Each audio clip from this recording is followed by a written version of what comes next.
Hey, cool. You guys ready on your side? Um, cool.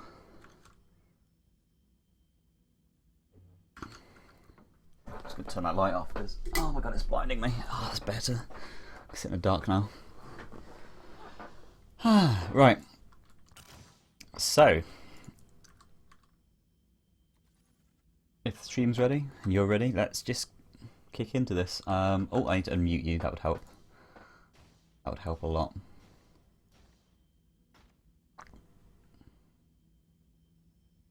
Cool. Yep.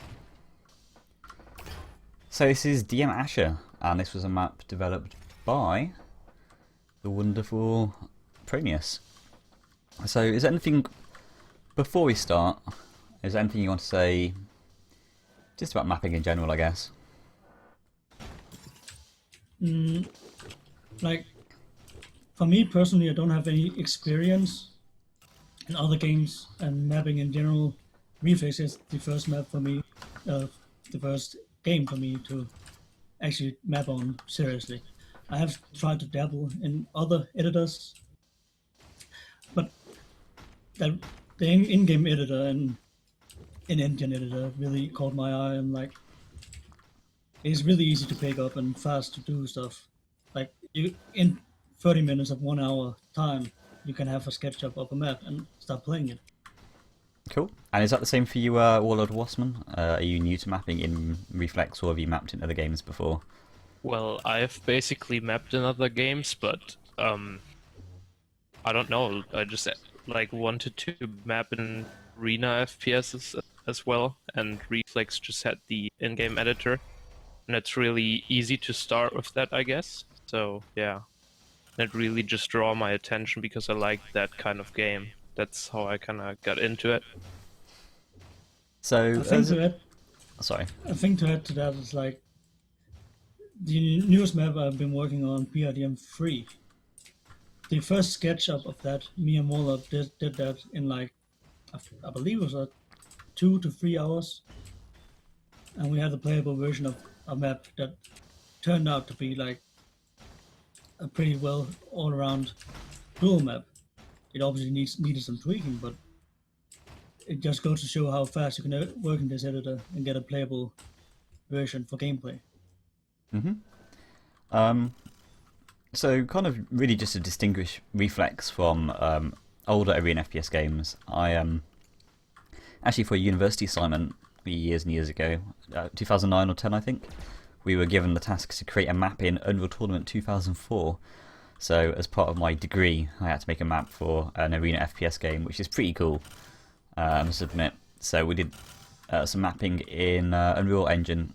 I can't remember what version it was, but in that you have it's a separate facility or tool, and essentially it's a lot more in depth, and there's a lot more to learn than in Reflex, and for that reason it takes a lot longer to kind of get into it. And I think one of the biggest aspects of Reflex is it's really fast and easy just to kind of, you press one button, you're in editor mode, and then you're moving things around rather than having to load up a different program to map in and a different program to actually play the game.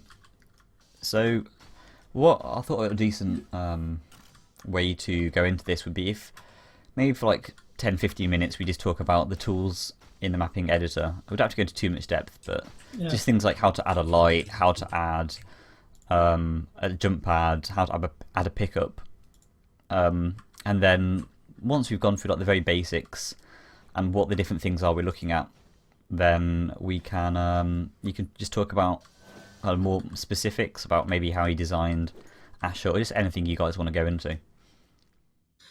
Yeah, like the first thing to know about the editor is like the create types. You have like, used to have 9, but I think we got some more extra ones when the 37 came out.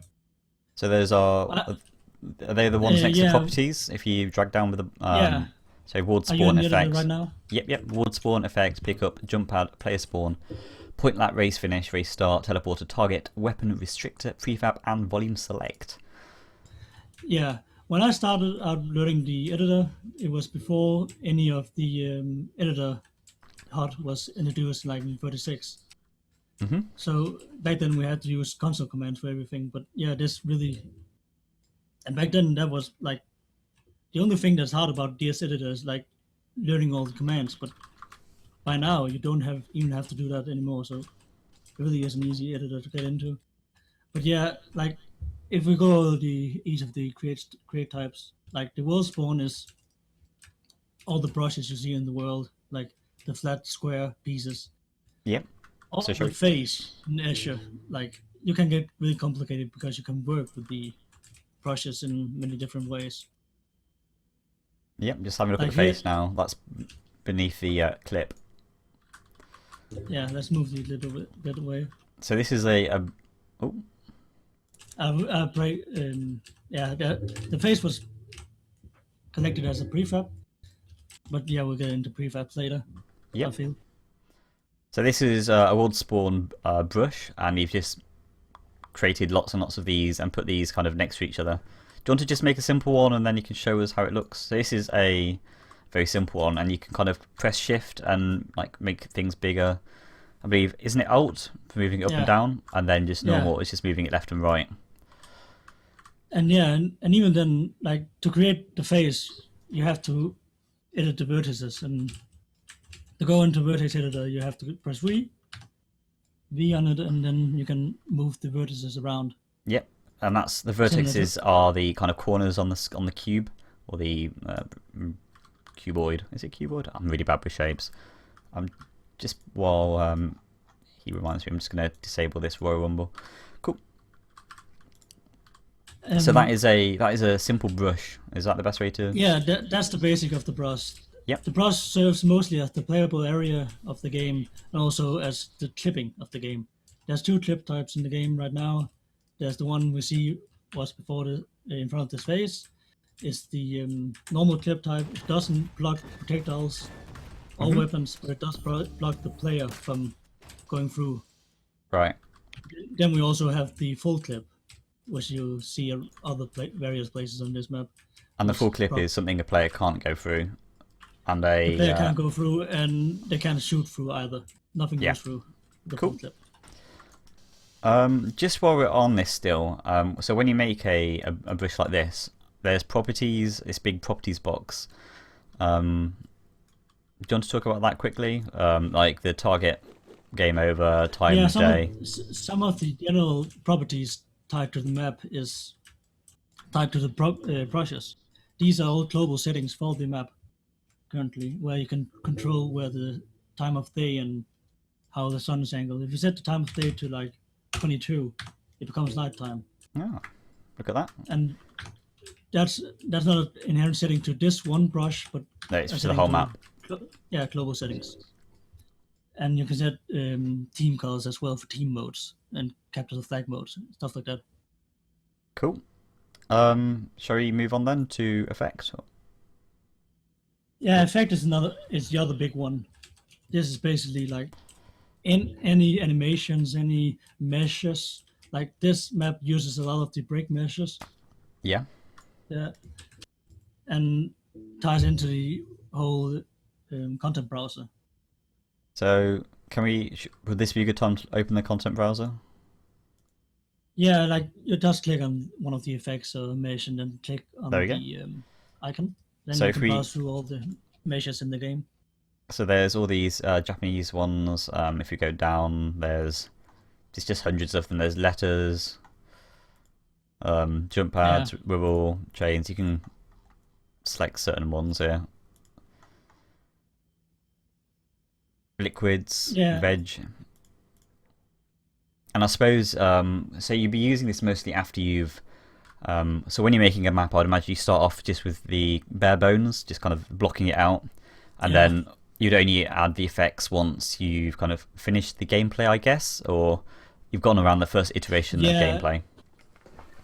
Like, right now, when we actually start mapping on this map in a bit, you will see how, like, adding visuals to a not fully completed map can complicate things.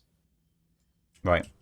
Hopefully, it won't be too long, but yeah, sometimes you have to move a lot of stuff around because you have added a lot of meshes to the environment. But yeah, Below, sorry. effects in general is like all the visual stuff aspect of the game. Like the portal meshes is also an effect type. Cool. So Wossman and brush effects are the two big ones that you mostly be using. And underneath the properties where the content browser is, there is material properties. Is that? Yeah, and there's also effect scales. Like, let me make an effect here in the air real quick. Okay. Say we have this statue here. Yep. I can scale it up to like 4, and we have a Whoa. 4 times the big statue. So Yep. that's just for you to show how the effect works. Then you can override the materials on each separate part of the mesh. So, for example, if I want to make this like out of glass, I can nice. fairly quickly change the material type to like. And if I come out of editor, so that makes it a little bit see-through as well because it's a glassy material. Yeah, exactly. Excellent, excellent. Yeah, that's usually the kind of stuff that you want to do after you put down your basic layout, because you probably want to design around the gameplay more than around visuals. Yeah. So yeah, just make like the basic layout first, and then after that you decide on what's going to be my theme for the map, and then you can start going crazy with meshes and stuff. Cool. Yeah. Should we talk about brushes as in the game? So you've done ward spawn effect. Should we talk about pickups quickly? Yeah, pickups are pretty simple. If you take up here. Yep. You just place a pickup like you place anything else, and it will spawn a burst gun. Yeah. And in the pickup properties, you have a drop-down list where you can basically place any pickup there's in the game. So you could change it to shotgun or health or okay. Carnage or anything really. It's simple, and yep. The pickup works like the positioning of the pickup works like effects, so you can like rotate them, but that doesn't really have any effect right now because it will only rotate the stand of it. And you can move them up and down without and. Yeah, exactly. Cool. Say like a rotate is 90 degrees. The stand is only the stand that will rotate with it. Okay. Shall we move on to jump pads then?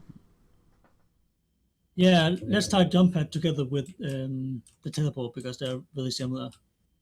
Okay. So if I want to place like a jump pad. Yeah. That's a big jump pad. That jump pad by itself won't actually take you anywhere. You can't just place a jump pad and then actually.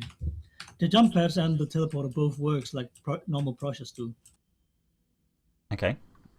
But in the properties of the jump pad and the teleporter, you have a target, and you have to like define that target with any given name. Okay, and then I guess you have to make a target. And then you have to use a target effect. Exactly. So you'd make a target, there for example, and you'd give the target a name. Is that right? Yeah, and the name of the jump pad needs to be the same, so it kind of figures out where it should take you actually. So if we call the target boop and we call the jump pad target boop, and I jump into game, in theory, there we go. And then it works, yeah. So it's a very fast and responsive way to work with an editor. And I guess if you move the target around, it will send you different speed and height and all that kind of stuff. So exactly. If we move it higher, then we try it again. It'll make me go up. Yeah. Cool. And then we get like higher and higher. So then, like another important thing to note about the editor is, and jump pads and teleport brushes in general, is that you can't actually copy them. Like if, say I wanted to like make another of this jump pad, but don't have the same target, I can just copy it, place one over here, and then change the name of it. Yeah. So if I change the name to like Boop 2, it would change the original name of the first jump pad as well, because Because they're linked, right? Yeah, they're linked. Yeah. You have to create a new brush every time. Yeah, that can be quite confusing even when you do CTF maps. You just Especially copy everything over. Especially when you do a CTF map. I believe Newborn was talking about actually fixing that at some point, so hopefully in the future that'll be... Yeah, I think it's not something that we'll say in the game, because it doesn't really serve any purpose. Cool. Same happens with the target and teleport brush. So, should we just go to teleport now? I assume it works exactly the same, where you have a teleport and a target? Yeah, it works exactly the same. Yeah, you just put like a brush that's a teleporter, and then you basically do the same as with the jump pad. For the target to actually be on the teleporter, to actually teleport you directly on the ground, you have to have the target halfway down into the ground. Right. That would be like, if not, you teleport onto the air. Yeah, then we will have a small air time. Like having it 4 or 5 units above the ground won't actually feel much different, but yeah, it will have some minor... It's just good for teleport jumps as well. Yeah. Cool. Having it slightly up in the air will make you fall a bit, and then you can teleport jump as well. Yeah, and teleport jump's quite a big part of this game as well, so it's important to know that that's how you should place them. Yeah, that's one of the things you have to keep in mind. Like, when mapping, you have to know a lot about the movement to actually implement them properly into your map. Yeah. Sometimes movement is random, but like actually lining up teleport jumps and stuff like that requires at least a bit of understanding of how the movement system works. And just with this teleport, so I'm going to move it quickly. The teleport itself is different to the effect. It's something that's probably good to point out. Like there's this teleport effect here, and then the teleport is just this kind of... If you just place the teleport brush, it's an invisible teleporter. Right now, if you jump into the game, there's a teleporter in the middle of the room that you can't actually see where it starts. Yep. Can you move that back? What is it? Undo? Yes, C set is for undo. What was the command? Just the basic bind is set. Press it sometime, like times. Oh, Z. No, I've that overbound. What's the command? I'll just move it back. Okay. Yeah, just move it back then. There we go. What's next? Race finish and race start. These are just I think next one is player spawn. Oh yeah, it is. It is. Player spawns are fairly simple. The latest update 37 introduced like defined player spawns, where you can define which mode people will spawn in and which team they will spawn in. So you can have if a map has more than one game type, I guess you can have set what kind of game type that you want to use that.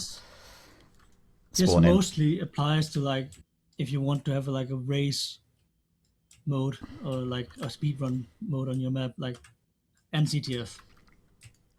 Yeah. So you can like define spawns for team A or team B, and you can define spawns for like put a race start and finish on the flags, and then put some race spawns down. That only spawns you when you're in race. Okay. Pretty simple. Cool. And yeah, like I already mentioned, the race start and finish.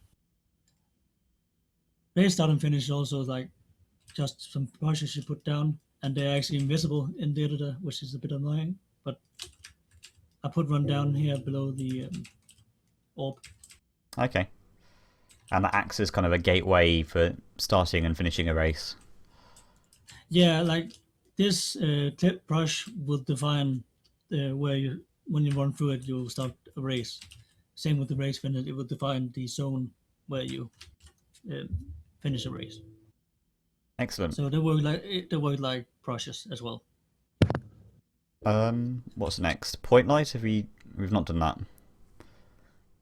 Point light is like the small entity that's a bit different from the rest of the game, but ties into a lot of the dynamic lights that you put with the effect grade type. Okay. And this is for, is this a main source of lighting, or is it kind of a an addition to, like... This is dynamic lighting, like you can add additional to your map. Okay. This map in particular uses a lot of like natural lighting with the sun and stuff like that. Yeah. So, and a few torches. So it doesn't really have any point lights to show off. And torches are, I guess, they act like port lights, but they're actually not. Is that a good way to explain? Torches are created through the effect, and I guess they have a point light attached to it in the effect file, but Yeah. we don't actually have visual. Yeah, whenever you just want to have a light without anything else, you should probably go for a point light. Yeah, like point light is just illuminating an area without actually having a light source beside the point light. Cool. What do we have left even on the list? What do we have left on the list? There's the weapon restrictor. Okay. This one I haven't really used much. It's mostly used for like race maps. Right. So like if you want to have a race map where you can't use any weapons at all, you can put a weapon restrictor. I don't think you have to use the box on the whole map. But you go through it, I guess, maybe? I don't know, we can find out. Yeah, once you're in it, you're restricted to that weapon, which is allowed. Right now, it's allowed weapon 1, so you can only have. After you go one through it, you can only have the wrench. So if I try to swap to another weapon, it just swaps back immediately. Yeah, no. Now just. Now it's gone. Oh. There's actually a crate type for prefabs, but I don't really. I haven't really used it myself because I usually just copy prefabs around. Prefabs is like collecting a bunch of either brushes or effects or crates type, whatever you have in your map, bundling together and like creating a prefab that moves them all as one unit and acts as the one. Right, and is that how you did? So down here where the face is that a prefab then? Yeah, like right now I've breaking the prefab, but another prefab would be like this wall right here. Right. This is all one entity, but it's a lot of different brushes, but I bundle together like a prefab. And that makes it easier to move around. Yeah, and like tying back to what I said earlier about redoing a map that already is pretty done visually. Cool. Prefabs helps a lot with that. And last but not least, we have the volume select. So is that for water? No, volume select is like selecting a huge part. So like everything inside this volume select brush. When you click on it and press apply selection, it will select everything that's inside this brush. Right, okay. It's very, very handy for like selecting a map and then mirroring it for CTF maps. Cool. So I guess that's gone through the... We're not going to go to everything in the editor, but I wanted to go through some things just to give people a little bit of an introduction to it. So they could, at least now, if you're watching this and you've never mapped before, you should be able to make some things and have a fiddle, and have a play around. And we're looking to do a full tutorial of how mapping works in the future, but this is just more of a kind of introduction, and we can only do so much in so much time. Before we start like doing all kinds of stuff in this map, yeah, it would be nice to have like a base knowledge of what we're doing. So, do you want to do some stuff in the map? Like, what have you got planned? Originally, like this map was originally planned to be made around for duel, but it kind of doesn't work all that well because it's a bit large, it's a bit too open for players' tastes. Yeah. And in general, a lot of people feel it plays better in freefall and 2v2 team deathmatch. Yeah, and it was actually fairly good earlier as well with the new game, the Royal Rumble game mode. Yeah, that was a lot of fun. So I kind of wanted to optimize this more for team modes and like 4-player experience instead of like one versus one. Because trying to fix it for 1 versus 1 would require major layout changes into an already so finished map. So yeah, one thing I was planning to do was like just flat out removing this wall down here. Oh really? Okay. Yeah, and So then it start opens. building around that, because this opens another dynamic to the map. Yeah, it really opens So up having the red, I guess. yeah, and now with this wall open, you can't really have the red and the mega that close. So now would probably be a good idea to like make the red something else. Right. And for team modes, red is actually a pretty good spot for Carnage Jam. Yeah, Ah, that's okay. kind of thing that you think of when you have a dual map and then you move onto the TDM mode. You most likely want to have power-ups on your map. So you gotta think about like design around the power-ups more because they're pretty powerful in this game, obviously. Yeah. Okay. So we've we've had a go at moving the Carnage here. I guess that Yeah, means we have to do something with Mega now. yeah. I actually have another plan for this, because you could say you could just place the mega up here and like just swap the two positions, but in reality, I'm not really happy with how that Carnage stand works right now. A general problem with it is like you have to do a trick jump to get up here. You Yeah. can't really get up there without. I guess you can do the jump pad. Yeah, you can. But But the even jump that's pad not isn't that easy. efficient. Yeah. Yeah, and you're in the air a lot of time, and it sometimes is not worth getting up there for the mega. And with the Carnage Con, this platform kind of loses purpose. Mm-hmm. So, in theory, it would maybe just be better to just remove the platform altogether. Okay. Yeah, right now the thing is when your map's pretty locked and everything was set to one point, and then you start changing up stuff that will most likely affect the item layout of everything.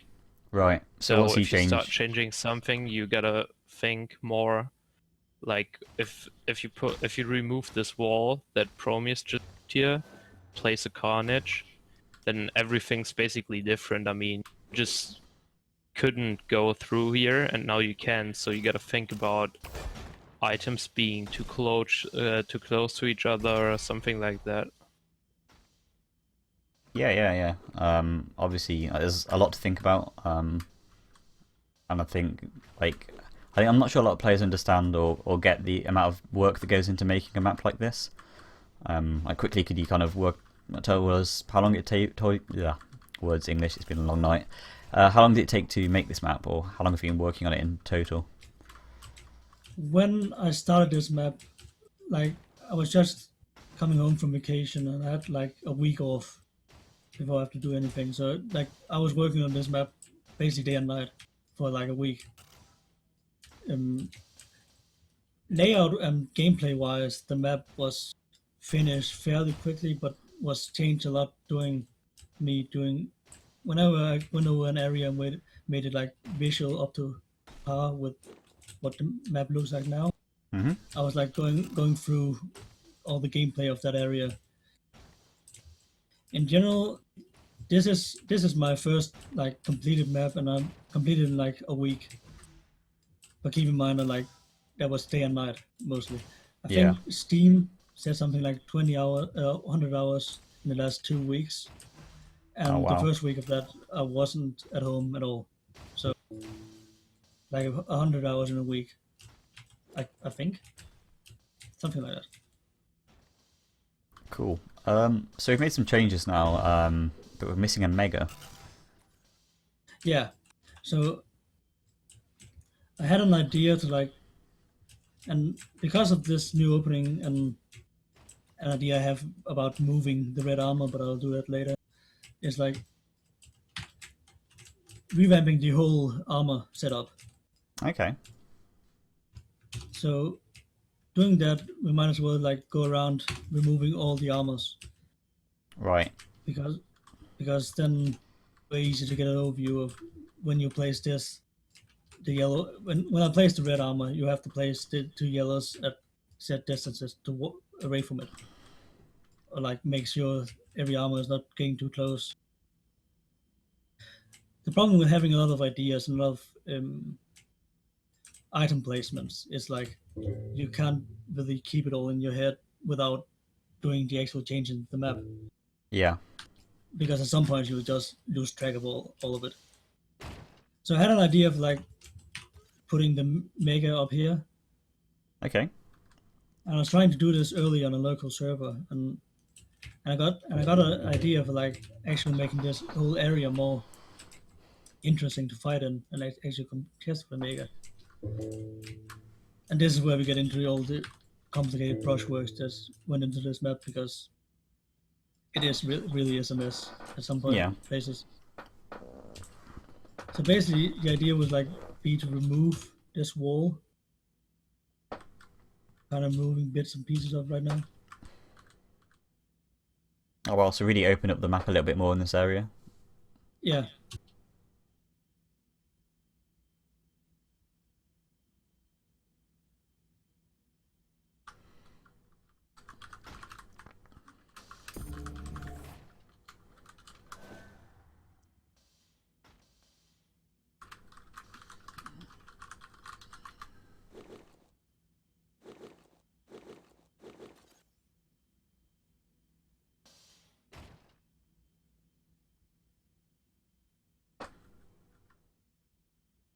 And that's really where you see that it makes sense to really start doing the visuals after getting your layout done. I mean, this map is kind of getting like an update because it was meant for dual, and now we're trying to kind of make it playable for TDM.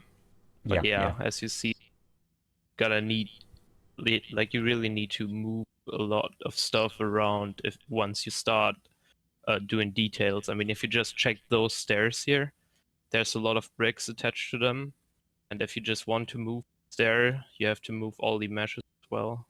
Yeah. Multi-select them, but still. Like a lot of work has gone into everything on this map, and you try and move anything, you've got to think about how everything else works around it, both visually and actual gameplay. Since this actually is my server we are hosting on right now, I could actually show you some projects that kind of, like the first couple of maps I tried working on in the editor, that kind of learned me the editor. Yeah, that might be good. Because gameplay-wise, like, I'm not that much, like, you're probably better off getting to Haze or Dev into this chat to talk about gameplay layouts and actually doing good dual maps, because they have really a good understanding of how gameplay mechanics works in Reflex. Well, your new map, PRDM3, maybe we can have a look at that as well. Yeah. That's a really nice dual map. I think everyone who's played it so far says it's like really well balanced, and it might be one of the best maps we've seen for dual for quite a long time. Which isn't to have a go at anyone else mapping, but yeah, it's a really good map. And it's hard to make a dual map. I mean, some people have been doing it for like 10 years, more than that even. Is that jump possible? Yeah, it's possible. You gotta double jump on that stair here, and then wall strafe into it. So yeah, that's a really cool thing about mapping, yeah. Yeah, it's just that you can jump into the game and just test it. Pretty handy. That's one of my gripes with like working on the hammer editor, for example. I had some time spent trying to learn that editor. I just, in the end, like gave up because it was too time consuming for that. For like just learning the basics. Yeah. Like for this editor, you literally half an hour, then you know a lot of, like, then you can make a block out for a map and play with your friends. And it's quite fun to test the maps as well. Like just jump on a new map and test it with some friends, and you can chat about what you think about the map, and it's a very kind of social experience. It's much better than just having. Yeah, and even then, between games, you can change stuff around, and then test the new changes and go through iterations. Like, it's a really fast and responsive way to work on a map. Yeah, even set like the time limit to maybe like 3 or 4 minutes for duel, and just do a quick duel on it, and then see how it works, and do another quick duel. Cool. Okay, so I want to like hop on my first version of a CTF map that I spent a lot of time working on, and I've never actually shown anybody. Oh, exciting! gameplay wise, it's really bad. Yeah. But visually, it's like a really heaps of work on brushes. Yeah, I just Cool. cold voted. Load screen's gonna be fancy.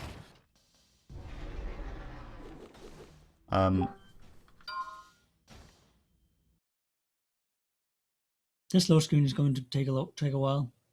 Yeah. Any questions in chat? Could see Flames in there. Flames built a map for doing a dual tournament for towards the end of the month. I'm casting it with Spuld, and it's called Overdrive or F14P1. It's quite an interesting map. It's quite different. Yeah, it's quite different to a lot of maps we've seen in Reflex, and it's got an interesting playstyle to it. So yeah, I think that's the 28th of November. We're doing that tournament. As well as that, talking about mapping, Tehace is doing a mapping tournament, or mapping competition, I guess is the best way to call it is. And I believe you've entered PRDM3 to that, Promeus? Yeah, I did. And some other good maps that I've seen are, I think Yod, I can't remember his name, Yoda something. I'm sorry if I've got that wrong. Yod Sentai or something. That's one. He entered his map to it, which I've had a quick play on, but I've not had a lot of time to test. And another map is XY2 by Zytoglyph. And that's a very good map. I've been playing a lot of that, and I think Memphis and some other Guilt, I think I've chatted to about that map. Quite a few like top tier players have like really been enjoying it. So yeah, I mean there's a lot of really good. Seemed to be a well received map. Yeah, the thing with that contest is that if you really think that you have no chance in winning it and stuff like that, you can still, like, if you're new to mapping, you can still submit your map and people will still give you feedback. So you shouldn't think like, oh, I'm so new to mapping and Reflex, so I would never win against these experienced guys. It's just really open, and people really want to give feedback and tell you what's wrong or what could be better. Yeah, I mean it's a new game, and there's plenty of opportunity for new players to get involved with mapping. It's not like I mean, there was a bit of a problem for a while where only it had Def and Taste making like the maps that were in tournaments, and I'm going to be running a tournament probably December now, I think, with only new maps in. So 1v1 tournament with only new mappers. So Viscerated VST1's quite good. We might have that in, and there's XY2, PRDM3, F14P1, stuff like that. I've not actually done the map list yet, but we'll stay away from the Def and Haste maps because they've been kind of centre stage for quite some time now, and they're not good, they're not bad maps by any stretch of the imagination. But it'll be good to see some new maps in the tournaments. So now that we're on this map, I realized it's the wrong version of the map. I might actually have to load it again because it doesn't have any gorgeous. So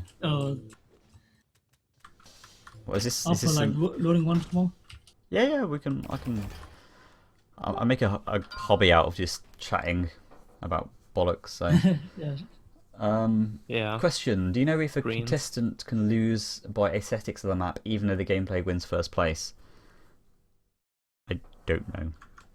If you're talking about the mapping competition? Yeah, he's talking about the mapping competition.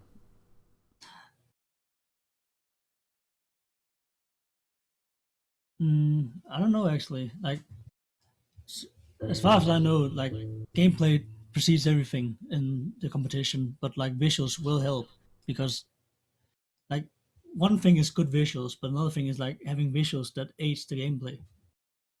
Because you can have like visuals that indicate where which item is on the ground when the item is not there and stuff like that. Yeah, I saw a preview of the judging site, and I don't remember what like prior parameters there were, but there's like a list of like 20 different things that they're going to be judging on, and all of those are on a scale of 1 to 10. So I'm not sure if they'll just average those at the end or like add them all up in the end or how they're planning on doing it. But yeah, I think if the map looks terrible and is like just absolutely atrocious, then it probably will deduct points. But if you put it at like a good median where it's sort of all right, like kind of like 22, like it's not terrible to look at, but it's not actually appealing to look at, then Yeah, you'll but- probably have a better chance winning. Even with 22, like, take the example of the prims used in 22, like, you have the Yeah. small red bar across the red armor stand Yeah. and stuff like that. Small Sort stuff of like like that on helps way much. PRDM 3, I think, has pretty Yeah. good standards for just basic visuals, really. Yeah, just some decent color coding, stuff like that. Yeah. Just to answer more questions before we talk about this map.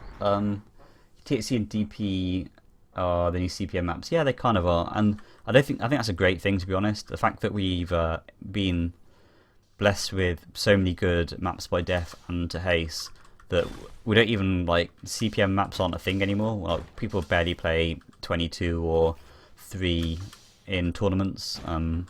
Some people play them still because they like those maps, but I mean, there's no need to play those maps anymore, the CPM maps. And BBQ Pineapple Pizza asks, is there a way for Mapper to disable gravity in certain areas of the map? Unfortunately, no. We don't have any control over gravity at all. So far. Yeah. So far, yeah.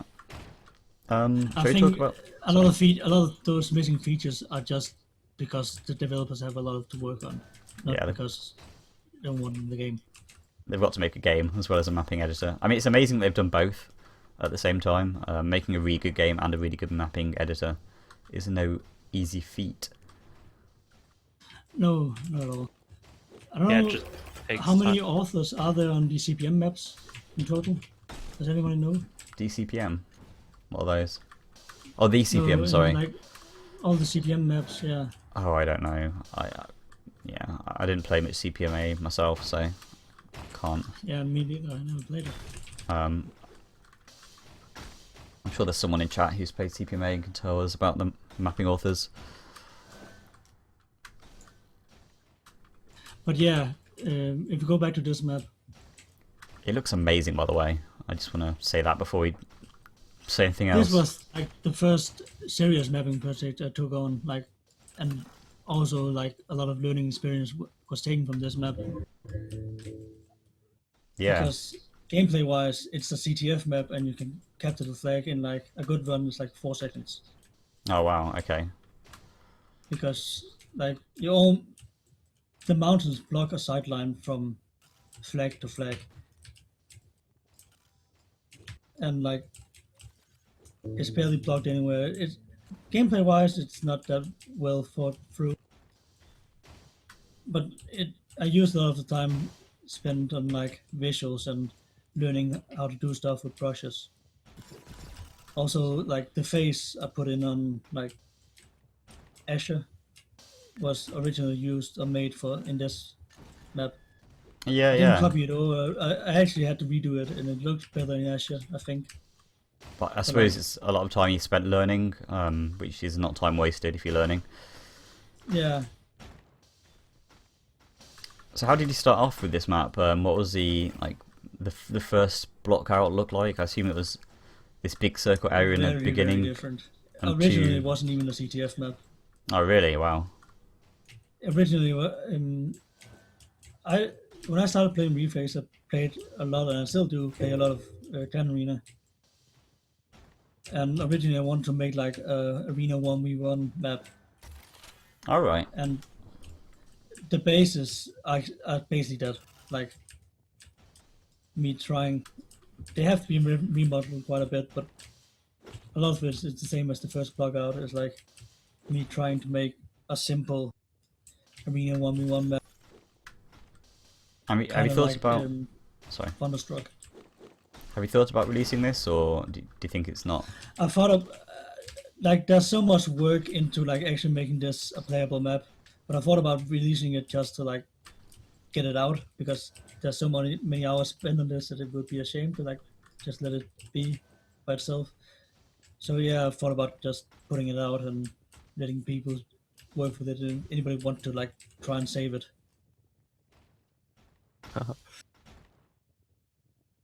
And what do you feel about mappers kind of working on other people's maps? So, I mean, in terms of, it's a weird situation where people I'm not sure how the copyright even works in Reflex. Like, do you have I don't ownership think it over? does. I don't. I actually think the developers have the ownership, So the but I'm not sure. because I know in Unreal Tournament there's a similar kind of contributor system where people can make maps, and I think they can actually sell them on the marketplace. I don't think anyone would do, because obviously if you want to get people playing your map, you don't want to charge for it.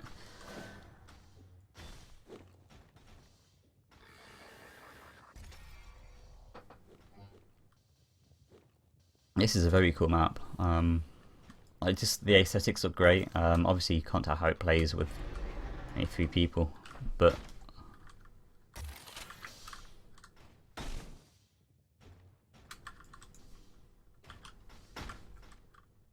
and you say this was the second map you worked on? This is like, yeah. Well, I worked a bit on like a DM6 remake. That was like first time I press editor. Oh, okay. Was that you that made the DM6 remake? No, Or was it someone else? I was trying to like make some visuals for a DM6. Oh, like, okay.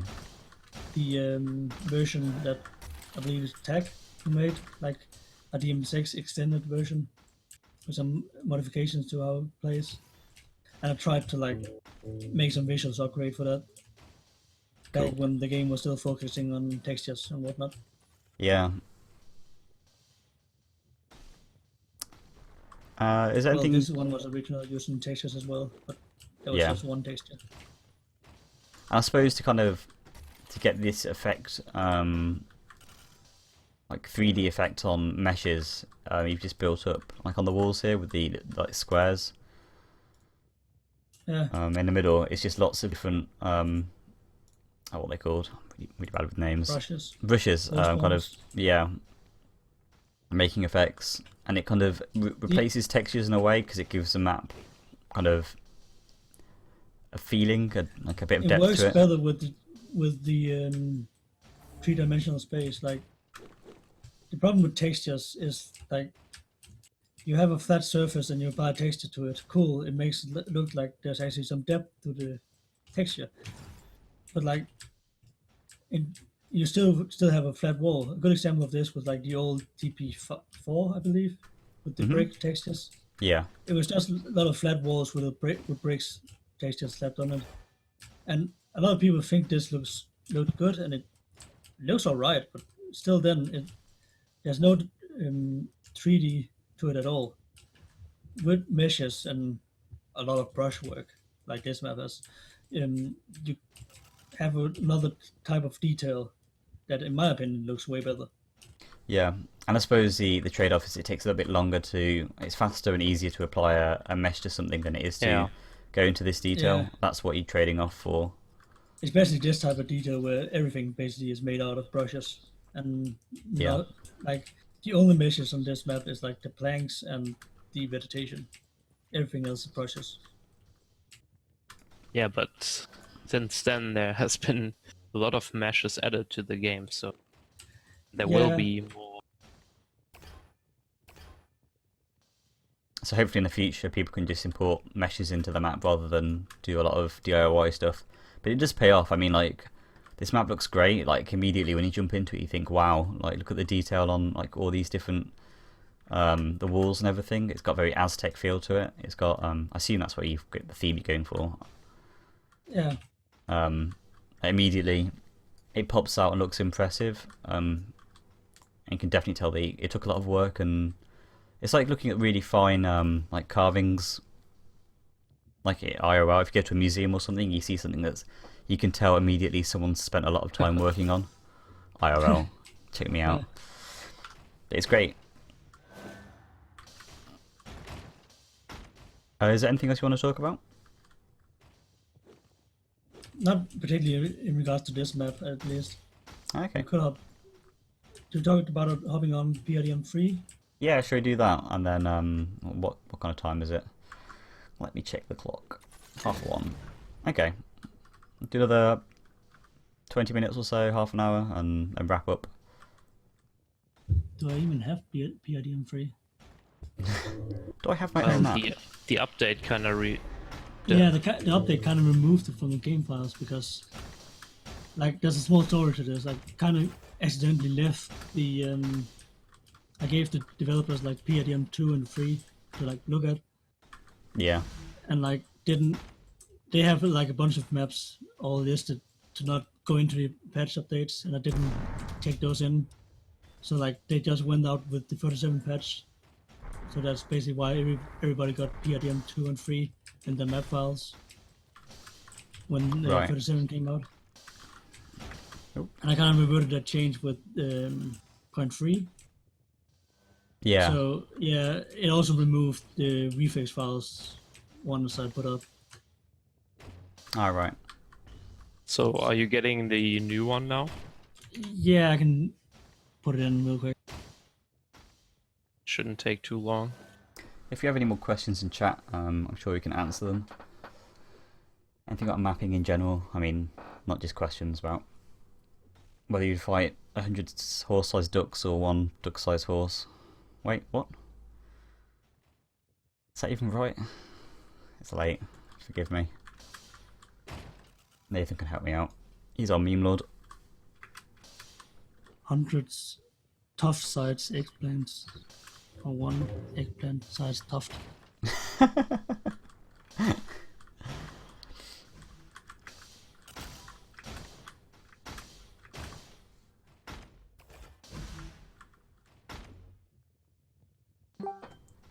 There we go. I think this is the most recent one.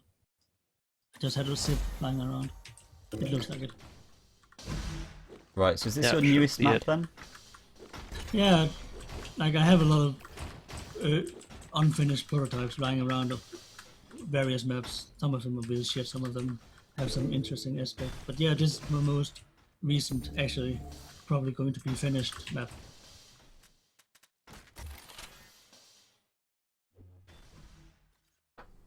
Cool, cool. It looks really nice, and it also, I mean, more than looking nice, it plays really nice as well. I've been dueling quite a lot on it recently, and it's probably my new favourite duel map. So I just can't do this. Thanks. Struggling to do this jump. Well, we have been playing the same kind of things for the tournaments for a long time now. Yeah, there was not really like a dual map that was fresh. That was really something that a lot of people liked. I mean, I'm sure there was like some good maps and people have started mapping and everything, but it's just that for the competitive scene you kind of need special maps without trying to sound like a dick for those people who just made dual maps in between. I would just like to see some newer stuff coming up as well. Can't just play the same maps.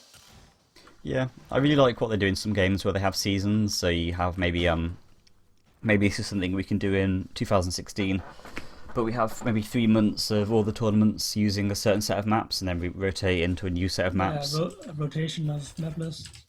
And it might kind of maybe we'll And have. didn't you Sorry. actually said that there was like a tournament plan with dual maps being in the map pool? Like earlier? A mapping tournament, a mapping competition, did you say, or? No, I think he's talking about like the tournament you were talking about. Oh yeah. Yeah. I mean, there's the Overdrive Trying one, to push. which is Flames map, F14P1, which is quite soon, and then after that, Yeah. we're going to organise one with. Well, I'm going to organise one probably with Nathan. He's dropping a minute right now. Yeah, I think that's the one I was referring to. Can't do this jump anymore. Ooh. Might just be really tired. Yeah, I did it. like even with Azure, shortly after I got like what resembled a layout, I started working on visuals, and that might have been too soon for that map. It might have needed some more playtesting. Like it turned out all right. Like it plays well enough, I think, Yeah. as it is, but it definitely could have, in my opinion, used a lot more fine tuning gameplay wise. This teleport's new, isn't it? Yeah, like you have to cross the gap now. That's cool. And how long did this map take? How long were we working on this for? Well, I haven't actually counted the hours for this one because it's been on off between making Monolith and then this. But yeah, like originally me and Warlord Wossman spent like 2 to 3 hours a night, like making the first block out.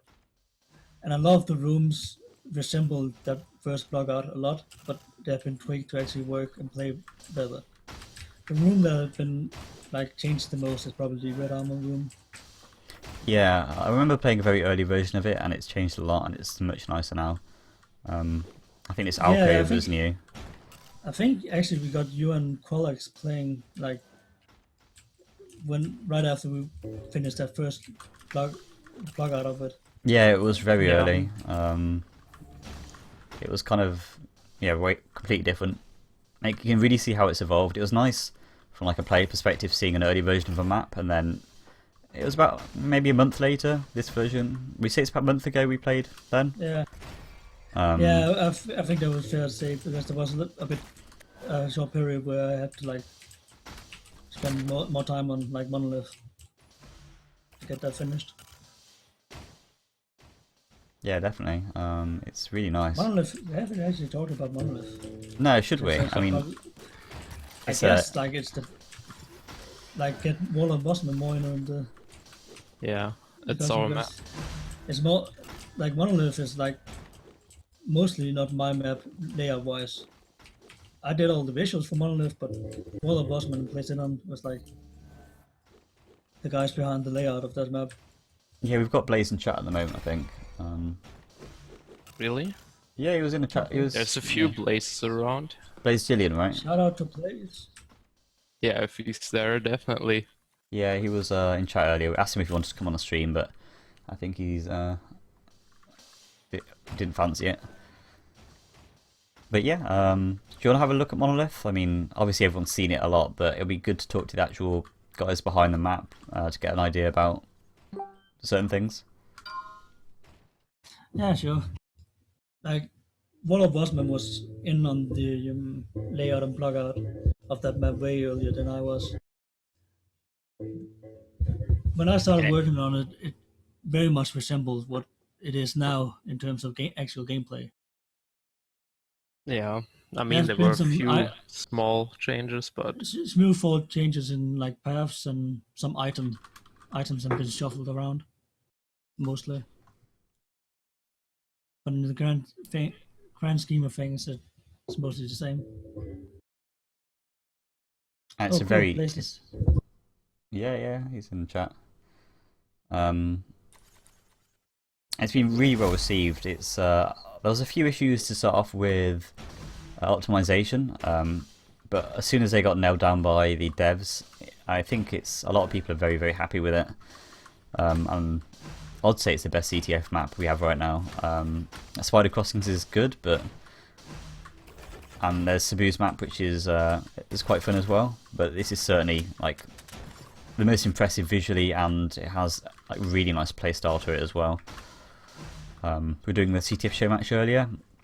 It was really interesting to see how both teams could lock down like the flag carrier on their side. So they grab the flag, put it back, and then they're able to defend the flag carrier for quite some time, even against quads and stuff, with some really kind of well organised team play. So yeah, what do you want to talk about in terms of Monolith? How did it start out, and like what was your original vision behind it? Well, that would actually be a question for Blaze, because he actually was the one who started the map originally. Go on, Blaze. Yeah, I think I can assume some stuff, but actually Blaze was the guy who first started with the map. Mm-hmm. And I think like since he had no real clue, like no one of us had a clue how CTF really is designed or played, so we just took a lot, or he at least took a lot of influence from the Quake series. Yeah, that kind of makes sense. And he just started like building the map basically and thinking about the routes and everything. Because in CTF, the thing is, the objective is really defining for that mode, of course. then you just kind of think about a base in the middle, and then the connecting routes, and then after that comes the item layout. And yeah, I mean, he just really started on doing something inspired by Quake maps, I guess. And yeah, we just thought about what's different in Reflex, and one thing that's definitely pretty different is the move, say.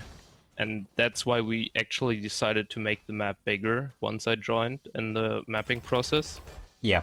So when you compare to other maps like Spider Crossings, even Spider Crossings does work in Reflex, but if you compare to like recent Quake Live maps, they're pretty small, and middle is not as open and as big as Reflex is, and that's mainly because so like let's say if the middle was only like half as big, like the time frame where you can really stop like a flag carrier is like shorter, and with faster movement that's not what you really want. I mean, we just saw the CTF map that Promeus showed earlier, and this map is really like small compared to Monolith.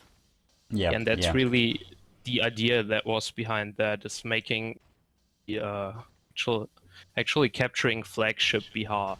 That was basically the idea we had. I mean, we didn't really have like it. Yeah.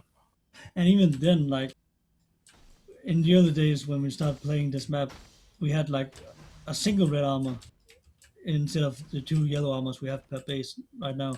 One of them was a red armor, and that difference made the game almost the map unplayable, because somebody would just take the red armor and then take the flag for a run.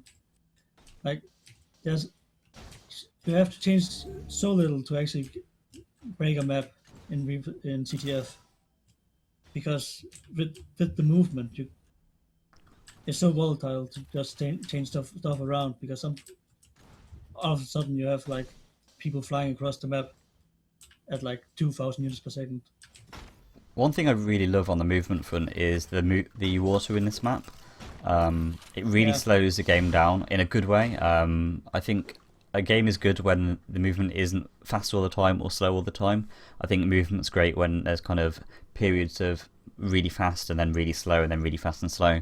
And the water is just this big trap, and putting the carnage in the middle of it really kind of, it adds this really dangerous zone that you can actually, if you've got the flag and you come out from bottom down here, you can go up to the like platform area, but you've got to take a longer route to get there. And what you can just about do is actually strafe jump from here into the middle bit. And I think you can actually strafe jump to the other side as well, but it's a bit of a risk, like a bit of a risk reward. And some really good decision making, like aspects traversing the mid ground in this map. It's one of the, like, the bases are good, but I think the way the middle designed is really what sets it apart from other CTF maps. Which is kind of cool, because like of all the areas we changed around on this map, from when I started working on this as well to the finished version, is like the mid barely got touched at all. Mm-hmm. I actually don't think the mid, besides the top of it, got changed at all since I started working on it. Yeah, some weapon changes. There used to be a rocket launcher in the first version in the very middle, and now there's a bolt, but basically the middle is the same, it's like exactly the same layout besides weapons.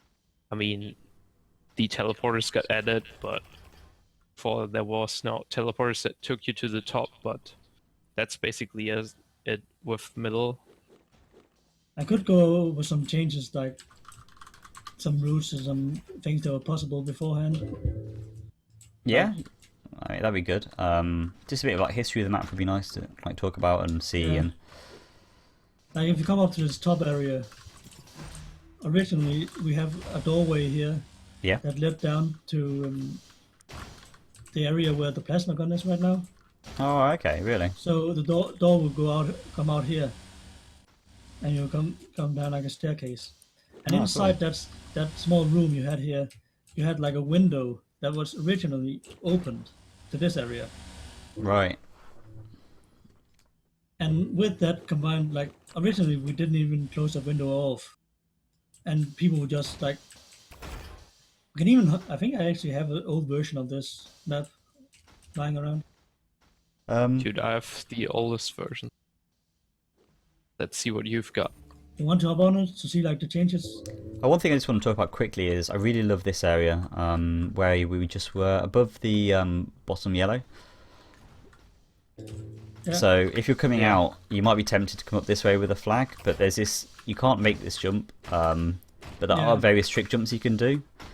And there's that one, and then there's, oh, I'm going to mess this up on stream. Yeah, you can make that one. Circle jump on it. Yeah. Oh, can you? Yeah. You can circle jump when you're standing on it. Probably the best thing about that, well, I something messing up movement, is the fact you place the plasma just behind it up here. So if you spawn in the back of your base, you can grab this plasma and then jump down here, and then this plasma jump up, and it's just something just feels really good about how the weapon placement and this kind of not simple jump just link together so well. It's just, it feels like so well designed from a player perspective. I really like it. Like it's just bringing together the different aspects of the game in a way that the design is just perfect. But yeah, I just wanted to talk about that. The funny thing about when you say that, like originally we had like a staircase here. Yeah, I remember that. Yeah. We moved it for like exactly the same reason we moved other paths. There was just way too many. It was impossible to catch any flag carrier. Yeah, we had like, a lot of testing actually by people. And like a lot. There were some guys who like this part and the rocket launcher down in the water. It's like the two parts of this map we've probably gotten the most critique of, because people get frustrated when they get up here and it's kind of like a trap, and it's a trap without any actual item advantage. Like you could argue for putting up the yellow up here, but still, then like I like the yellow way better than there, because it's more like you can fight for it. But there's definitely some interesting aspect to this area. Oh my god, I can't. Before we move on, I want to do this jump so bad. You can do this as well. You can land like there with this if you jump a little bit early, and you can hop up. You can also jump all the way across from here. Right as well. I did it. Just like do a circle jump and then double jump in between of it. Yeah, I mean there's some tricks. You can even like jump on this stair and then on that ledge, but you need a lot of speed to do that. Yeah. And that's when you jump around on the map a lot, you will kind of possible. I mean, there's even some people may have like videos up of fast captures and stuff with like triple jumps amid the ramp. If you have not seen, that's pretty cool. Yeah, and I guess the point is it's not easily, you can't just hop up here. It's not a really simple route, but if you know the movement and you've kind of mastered the reflex movement. Basic route is basically here as. Mm-hmm. Just feel it in game if you grab the flag. This is just a route where you don't have to worry about any trick jumps or anything. You just walk out. Yeah, like it's good to have like one path where you basically just press forward and you can go the whole distance. Besides having to jump across the water down there. Yeah. So did you say you wanted to have a look at an older version of the map just to compare some bits? Yeah. Like it would be easier to see some of the changes that we've made. Okay. Gosh, this loads much Especially faster. also to the yeah, like basically no visuals in this version. Right. So this is look different. Oh wow, it's completely different, like, isn't it? Yeah, this is like one of the early versions. Like I think this is right after we like removed all the textures, because this map was originally made back when textures were the thing. Yeah. Yeah, actually in the work in progress screenshot thread, actually Blaze posted the first screenshots of this map when the metal platform here looked like a boat back then. I don't know if anyone, but it's still in that thread if you want to check it out. Yeah, some very early screenshots of this map still exist before anybody knew what it was going to be. before I even knew. Yeah. But yeah, like the two areas that's most been changed is like the flag room Yeah, yeah. where the iron cannon is now is also completely different. Oh wow, yeah, this whole area's the flag room. Like the middle actually seems to be quite similar. Like you were saying a minute ago. The middle has barely been touched at all. This area here actually has the route that Promeus just mentioned with the staircase up. Yeah. But testing just told that this was probably not a good decision to have that route. I think in one testing, Newborn had like the flag and set up in this staircase, and he literally sat there for like 5 minutes. And went AFK at one point. Here you can kind of see how the red armors even staircase here where you just said can't go up in the newest version. Yeah. So yeah, that's kind of what you want to do is when you start mapping, then you just put down like the layout and then you gotta test. Testing is like really helpful. It just, I mean, you can think of it like on paper and everything, but once people just start doing their stuff on your map, you will actually see what's going on. So then you can make your changes. I suppose a big part of Reflex mapping then is really just testing, iterating, and testing and iterating, and going through that process of inviting some friends onto your map and having a play. And I guess it doesn't matter how good or bad the map is originally, as long as like you're able to move it forward. At least you're going somewhere. Yeah, like any maps going through enough iterations can be like made into a really well playing map if you know what to look for, like when designing stuff. I definitely think like this map is so very different that we got like to talk with the developers and get them to help us test this map before CTF came out, so we would be ready for the patch update.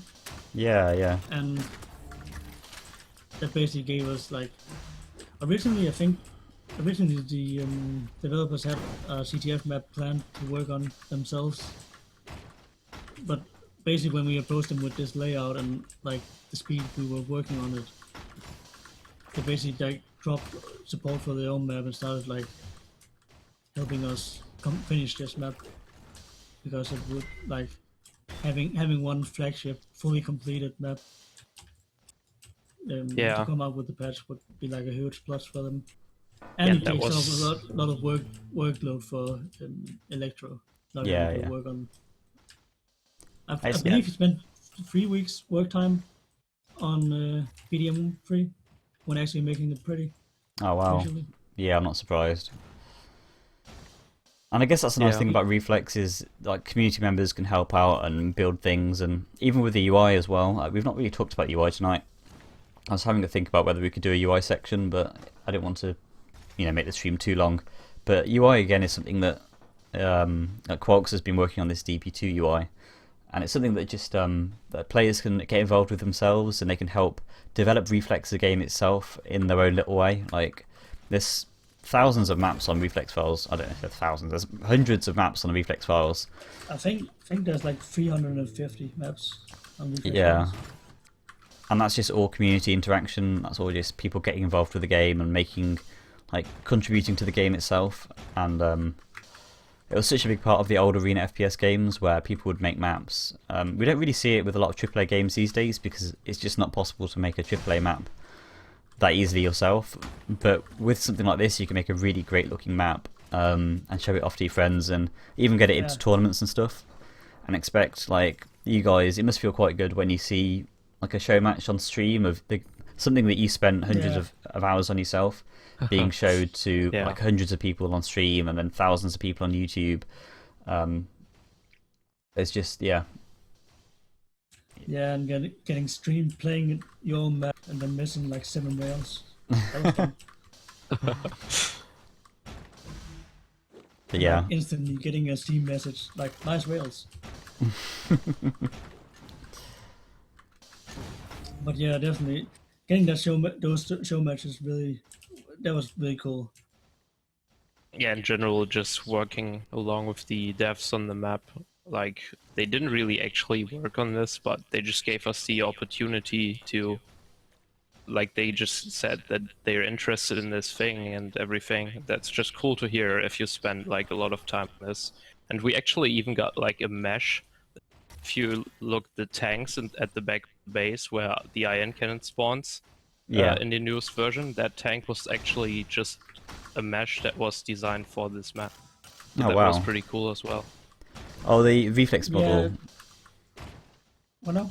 Is that the model of the Reflex character that's been kind of like remade, especially? The Yeah, tank like around. they remade the hostiles and like made a version that was cut in half to like help with the tanks, and like I think we also got some like 45-degree bended pipes meshes Yeah, because it was something I really needed. bubble effect as well. Yeah, and some vegetation effect. Like at some point, I handed in the version to the developers, and like I think Electro just did a lighting overhaul of the map. Like he placed a lot of the dynamic lights and put some new effects in. Also some drill effects to like the giant drill. Oh yeah, the thing at the back of the base, next to Yeah, the where 50. the 50 bubble Yeah. spawns. But I think we'll start to like wrap things up now.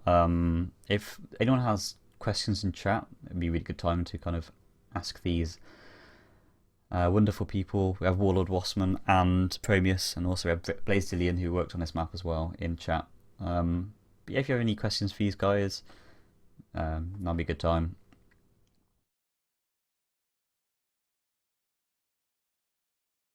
Silence. That's a 30-second delay. And again, Loading time though. yeah, it's actually Yeah. not as bad as it used to be, I think. Unless, I don't know. Might not be. But this version has a lot of unused prefabs that got removed in this version, so might ease with the load time a bit.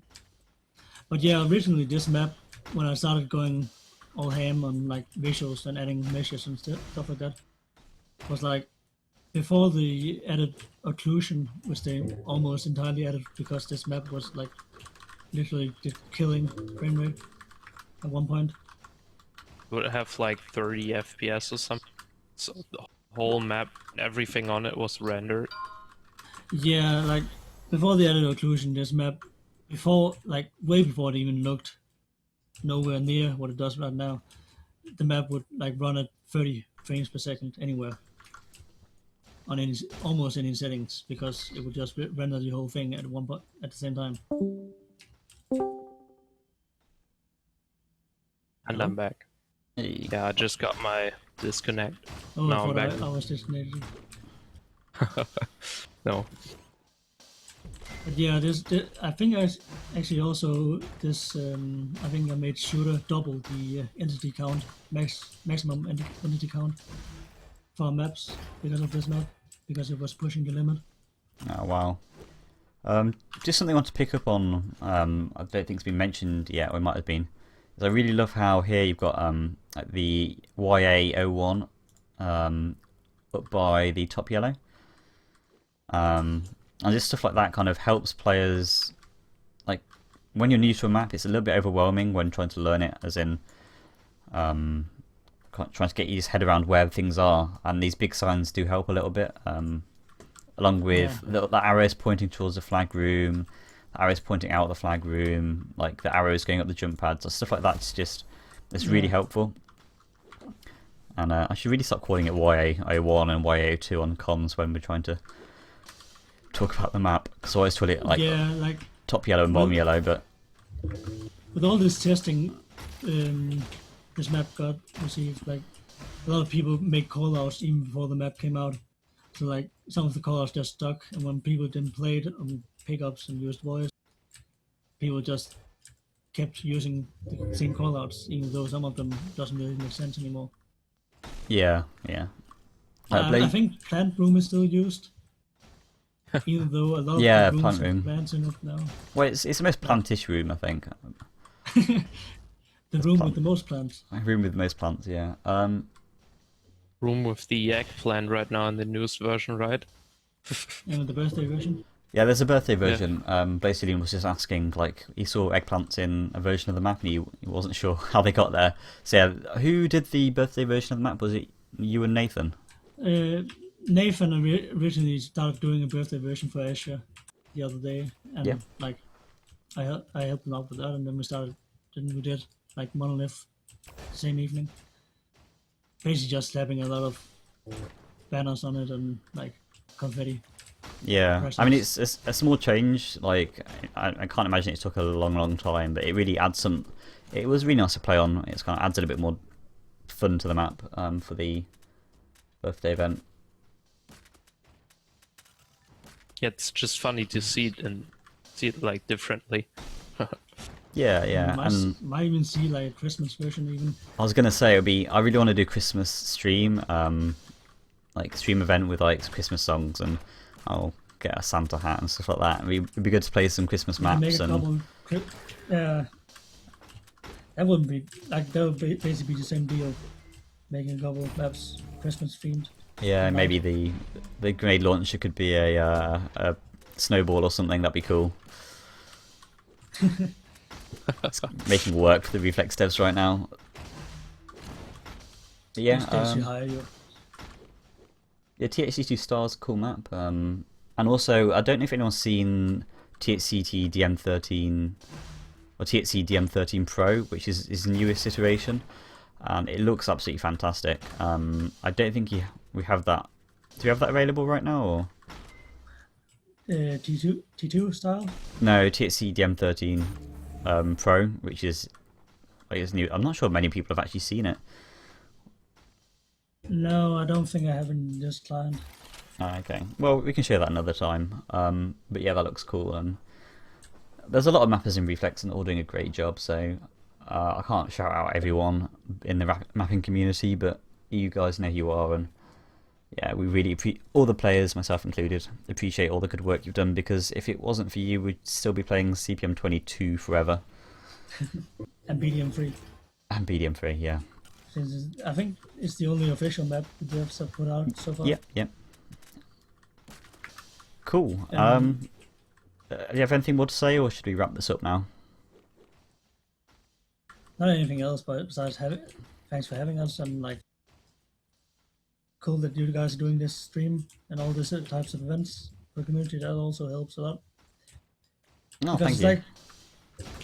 It kind of helps mappers as well. Like if you're a new mapper and get like the example with the show match, if you get your show match onto a highly promoted event where a lot of people will be watching, it definitely help us mappers as well, motivating us to do more with the maps.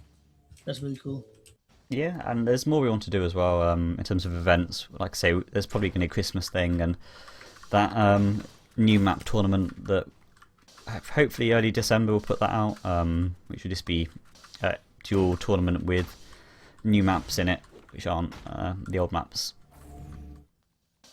And yeah, plenty more stuff like that. I'm just going to go to a break screen, and then we can kind of do final wrap up for the stream. Unless, do you have anything final to say, Warlord Wossman, or? Well, I pretty much agree what Promeus said, and yeah, just want to see more maps. Yeah. Yeah, more maps. If you're sitting there and thinking about doing a map, try it. It's not actually as hard as it looks like. Cool. Thank you both for helping out. It's been great to do this segment. I'm sure everyone in chat's appreciating it, and anyone who watches it on YouTube will no doubt think it's it's great to see.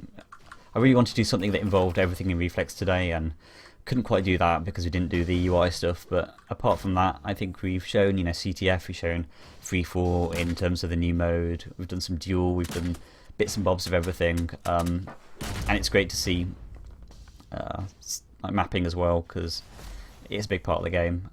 So thanks, both of you, for helping out. It's been really good to chat to some people who know what they're talking about. Yeah, cool.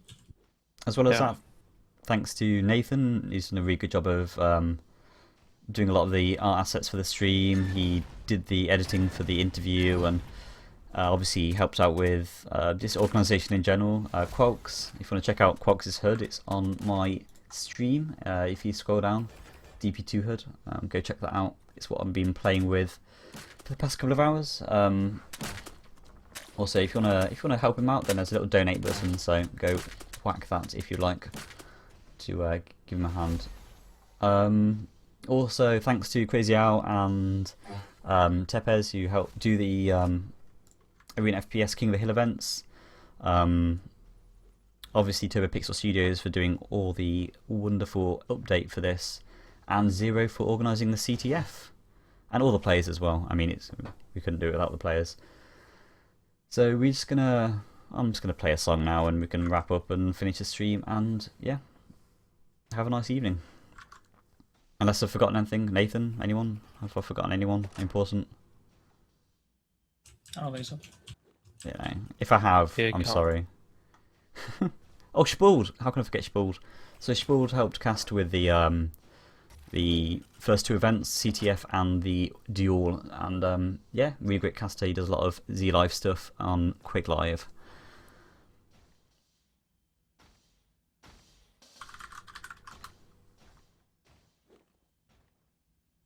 Thanks for watching, and we'll have more content for you very soon.